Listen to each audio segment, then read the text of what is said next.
Hello, everyone, and welcome to Hatch's Garage for episode 16 of my 1954 International Harvester Farmall Super MTA tractor restoration. In this episode, the new piston sleeves are installed. Some go in easy and one doesn't. A problem is solved for keeping the sleeves in place while turning the crankshaft with the pistons installed. Please note that this video footage was made earlier in the year.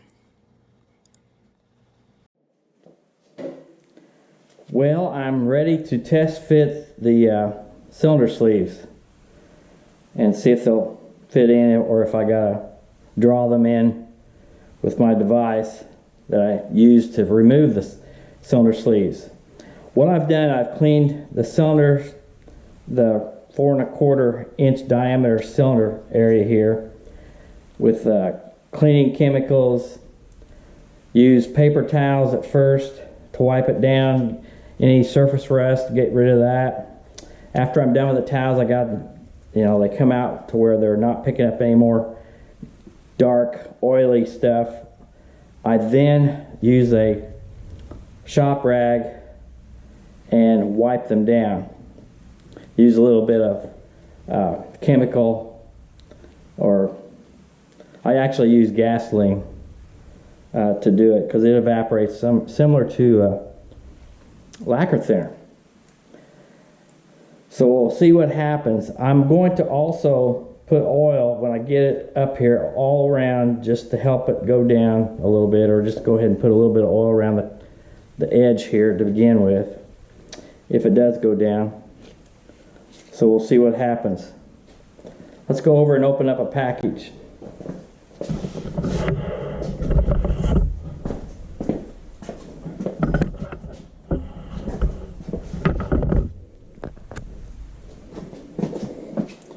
Each sleeve comes in its own separate box.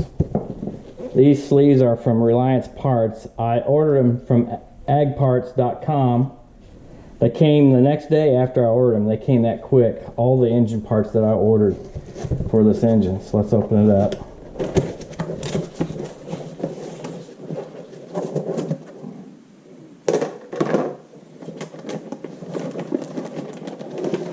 And a plastic bag. Turn that upside, turn the sleeve upside down, or right side up actually. Pull this down a little bit. Get a hold of the sleeve. I'm going to use the square to keep things straight. So let me put this here. Take the camera back over to the engine block.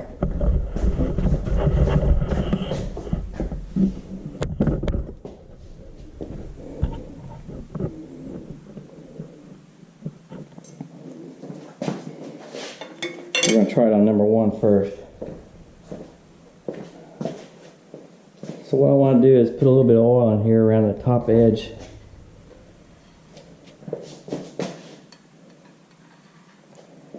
So it'll coat it as if the sleeve goes down. I know Squatch 256, Toby, and a Few Acres Farm, they had to draw them down, if I remember right. Well, actually, Kenny Kizzle, I remember him drawing the sleeves down. So we'll see what happens.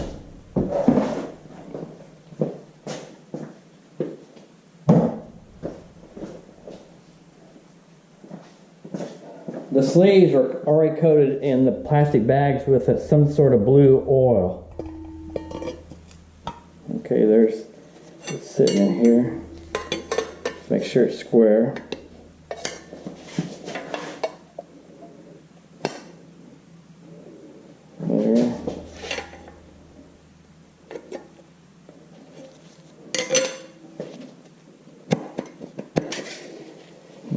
Looks like it's going to go all the way down. Okay, there's the first one. So hopefully the rest of them I don't have to use a puller to pull them in. So we'll go from there. Let's try number 2. I've already put oil and coated it in number 2 cylinder. Let's see if our luck holds out. Square that way.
Need a smaller square.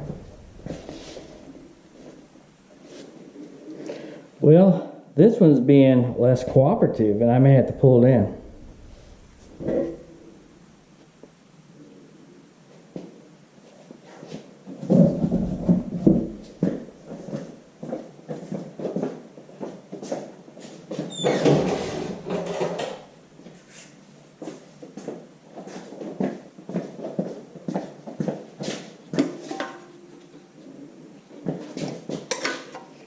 Okay, it's square. So I'm going to pull this one in.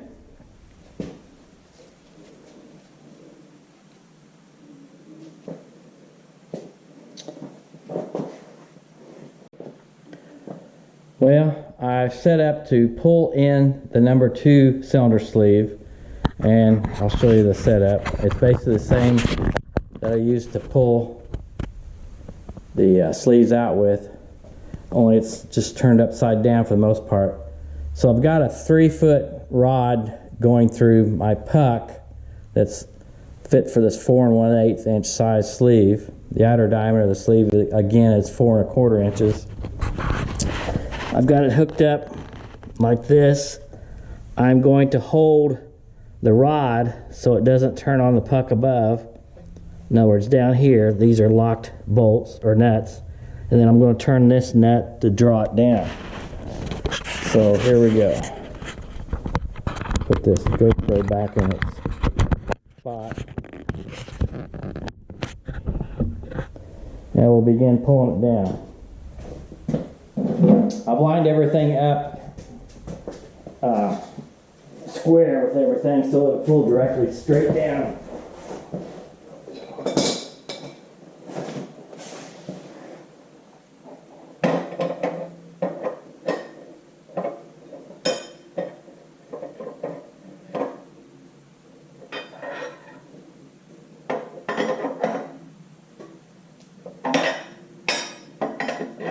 This is going to take a while.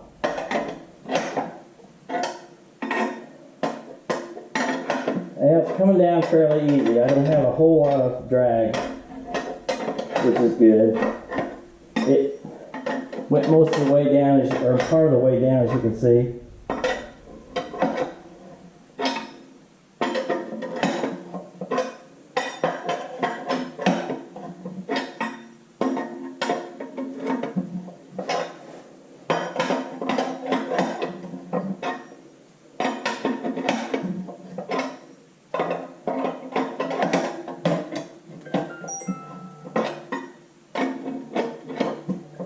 somebody's texting me on my phone. Probably, why aren't you doing that engine yet?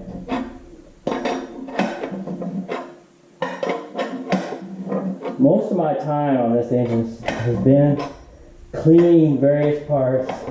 I've got a lot more cleaning to do. However, you can see now I'm finally to the point where I can start putting things together. The next thing I'll do is begin cleaning up some pistons.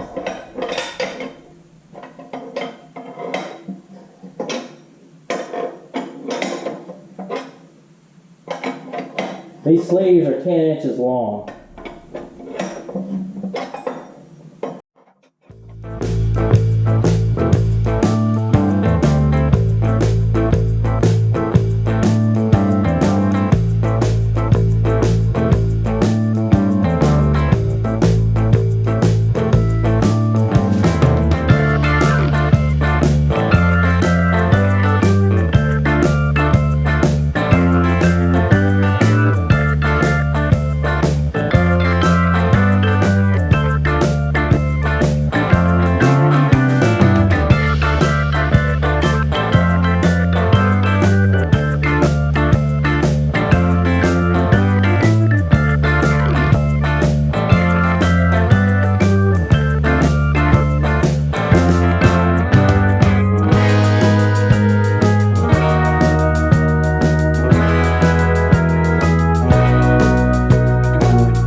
Okay, I'm going to come up for air just for a second.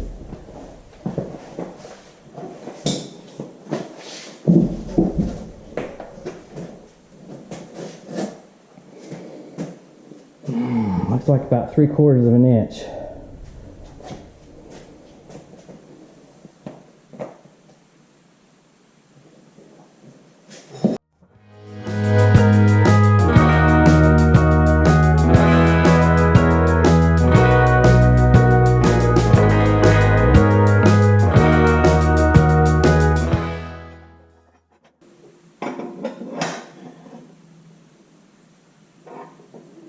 Okay.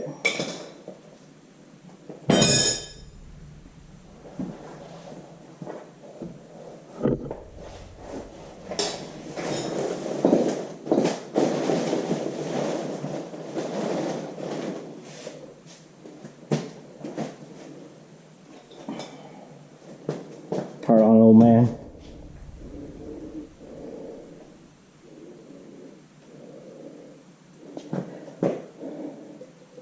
Looks like we're there.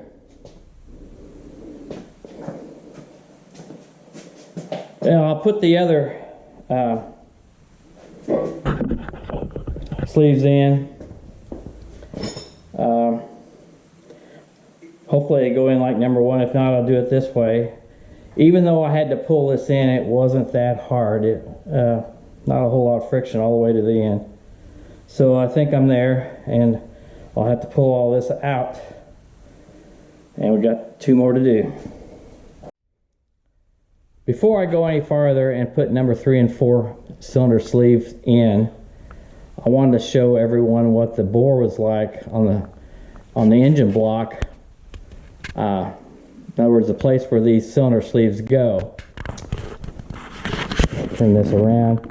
You can see I got number 1, number 2 sleeves in, ready for number 3 and 4. I'm not sure if you can see that. It's kind of a tiger stripe pattern going up and down. There's a little bit of oil there. That's from when I rubbed it down with oil. I'll have to do a little bit more again before I put the sleeves in. But that's what the bore looks like. This is the 4 1/4 inch bore. That there is the step for the top of the cylinder sleeve. Another thing I want to point out too is that these sleeves, or not sleeves, the block has letter designations. This one is D, number 3 is E, number 2 is D, and number 1 is also D. I don't really see that very clearly. I believe that was to size special sleeves to fit properly in the engine block when they built this engine. They probably had different size sleeves.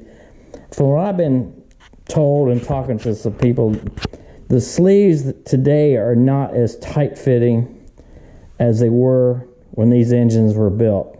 At least not on this particular, at least the sleeves went in pretty easy. Easier than they came out, that's for sure. Just want to point all this out. Well, I've got all the cylinder sleeves in. I installed 3 and 4, and they went in by hand. I was able to line them up, and once I got them lined up, they slowly went down. There's good and bad to that. When I put the crankshaft in and add the connecting rods and pistons, I want to be able to turn this thing, you know, as I put each piston set in. These sleeves can come back up due to the friction of the rings, and that's not good. So I'm going to have to come up with a way to hold these sleeves in place so they don't move up. So I'm not sure exactly how I'm going to do that. I'll try to figure that out and show you how I do it later on. So that's where I stand at this particular point. I'm ready to start working on cleaning up the crankshaft, the pistons, and the connecting rods. And we'll go from there. When I put the cylinder sleeves in, there were 3 that went in by hand. In other words, I was able to slide them in by hand, and one I had to draw down with my all thread and to seat it all the way down. So I was worried about when I turned the crankshaft over with the connecting rods and pistons attached, that it would probably push the sleeves back out. So I need to prevent that. So I came up with a method on how to do that. So what I've got is 1-inch PVC that I cut using a tool like this, and it does not cut very square. Anyway, so I tried to square them up a little bit, but there's really no need. Like I said, they're 5 1/4 inches long approximately. I took a head nut and a washer, and it's just slightly hand tight. That's all you need, as long as it touches the edge here. And the locations, as you can see, are there. Those are the closest studs to where the sleeves are at. I still should be able to get a piston ring compressor tool when I put the pistons in here. And if there's not enough room, I can just shove this back a little bit. In fact, totally move it out of the way if I need to. So that's what I've done, and that should work. So I don't have to worry about those sleeves sliding back up. That's all the time we have for in this episode. Thank you for watching this video. If you like this video, please hit the thumbs up and subscribe to my channel. Please continue to join me for the next episode as I restore and rebuild this 1954 International Harvester Farmall Super MTA tractor.